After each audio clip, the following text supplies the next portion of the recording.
For a long time, the best RPGs were about angst, darkness, and brooding anti-heroes. And then there was a game that looked up. A game that didn't rely on cynicism or tragedy, but instead delivered something far more rare. Pure optimism, adventure, and a sense of wonder. That game was Skies of Arcadia. For me and thousands of fans around the world, Skies of Arcadia wasn't just a great RPG, it was one of, if not, the best RPG of its generation. While many RPGs of that era, including amazing ones like Final Fantasy VIII, leaned into heavy, moody storytelling, Skies of Arcadia dared to do the opposite. It embraced hope, exploration, and the thrill of discovery. And that tone in the game even feels refreshing to this day. Everything about this game encouraged you to look upward, outwards, and forward. The characters are charming, energetic, and full of heart. The world is massive, mysterious, and just begging to be explored. And the experience is a reminder that the adventure doesn't have to be cynical in order to be meaningful for the player. This is a video I've wanted to make for a while, as I did have somebody leave a comment on my Lost Odyssey video encouraging me to make a video on Skies of Arcadia Legends, and I felt like I should just talk about this game in general. Both versions, the first version and the Skies of Arcadia Legends game that got ported to GameCube. And one of the main reasons I did kind of feel encouraged or felt like this would be a good video to make is because Skies of Arcadia is a RPG that I feel many people talk about, but you've seen even fewer people have played. And that's a huge part as to why its fan base is loud, loyal, and is really asking Sega for a revival of some sorts. Originally released for the Dreamcast in the year 2000, it quickly became known for its bright, optimistic quote-unquote age of discovery tone, a massive contrast to the darker, edgier JRPGs that dominated the era. It's a classic air pirate adventure about exploration, discovery, and hope. Skies of Arcadia actually began as a Sega Saturn project before the team shifted development to the Dreamcast. The game was created by Overworks, a division of Sega, and one of the major creative voices behind it was Rieko Kodama, often referred to as the First Lady of RPGs. She pushed for a JRPG world that felt adventurous and uplifting instead of bleak. The result was a setting clearly inspired by Ghibli, classic adventure literature, and sky-faring fantasy.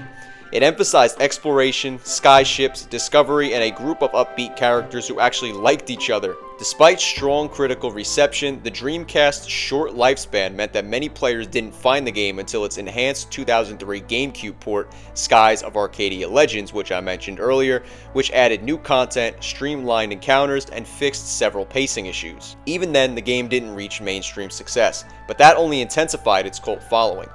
Fans adored it specifically because it represents a tone we don't see much in games now.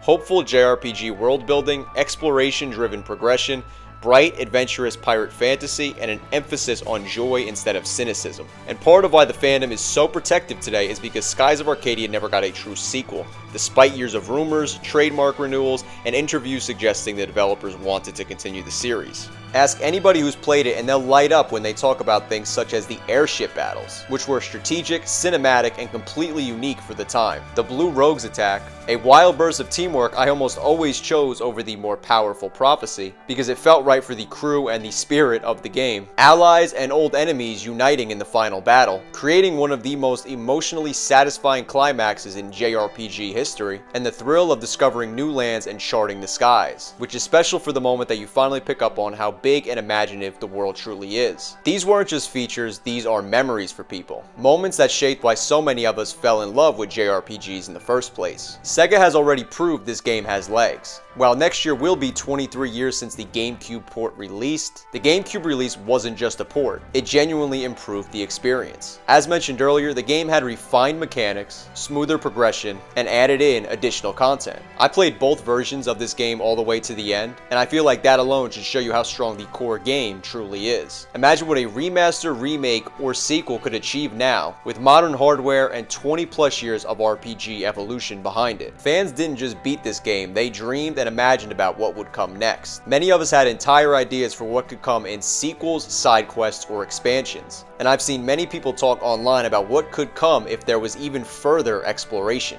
Imagine if at a showcase or event soon we saw Sega come out with Moons of Arcadia. There were many stones that fans, including myself, felt were unturned. Skies unexplored, stories left untold, and characters left waiting. Even now, 25 years after the original, the world of Arcadia still feels rich enough for a comeback. Go to any thread or discussion nowadays and you'll find new players discovering the game for the first time, fans replaying their original and or their GameCube copies, fans begging Sega for a remaster, articles questioning why this classic hasn't returned, people sharing their love and their opinions on what makes this game so timeless. Simply put, the demand hasn't faded, it's only grown. Even dormant franchises like Jet Set Radio, Panzer Dragoon, and Shenmue are seeing revivals. Skies fans aren't asking for something outrageous, they're just asking for the same chance as those games. A revival isn't just nostalgia, it's simply put a smart business move. The JRPG market is currently booming. Nostalgia revivals such as Live Alive, Persona 3 Reload, and Star Ocean's Second Story R have sold extremely well. Skies of Arcadia already has a dedicated built-in fan base. The tone, hopeful, bright, and adventurous, fills a very rare niche in JRPGs. And that's the key. Today's standout JRPGs often deal with heavy themes. Final Fantasy XVI, Expedition 33, and Persona 5 all being great examples of that. But I'd say the market is currently starving for something joyful, something also uplifting, and something that feels like a joyful adventure. That's the untouched treasure that Sega is currently sitting on. A game that doesn't brood, but inspires. A game that looks up, and a game that's built on optimism, courage, and wonder. So while I doubt Sega's watching this video, what I will say is this. Sega, you're sitting on a classic that people still talk about with such love. A game that stands apart from its era and still shines to this very day. And a story that left fans wanting more, not less. Give Skies of Arcadia a second chance. Give new players the chance to experience the game's joy. And give longtime fans the return that they've waited decades for. Some games fade with time, but Skies of Arcadia still soars, and it's time to let it fly once again. Skies of Arcadia is certainly a game that had an impact on my childhood,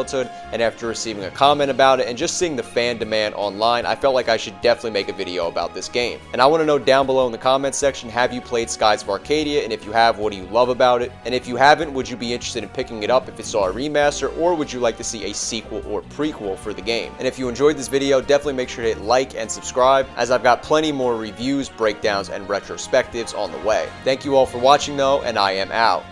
Peace.